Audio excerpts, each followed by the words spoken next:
عبد المجيد الفوزان. عبد المجيد الفوزان من الناس الطيبين الكويسين، لكن أنا بحب طبعا عبد المجيد الفوزان توفى أبوه قبل 6 شهور تقريبا صح؟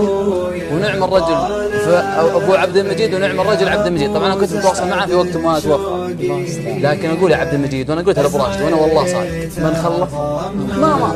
يا عاد واحد مدركه مثل أبو راشد ولا أي واحد فاقد أبوه فيه خير، هذا نقول بعد حي. لكن البلاء يا مات شايب وهو ما يسر. الله يوفقك يزيد الجنة إن شاء الله.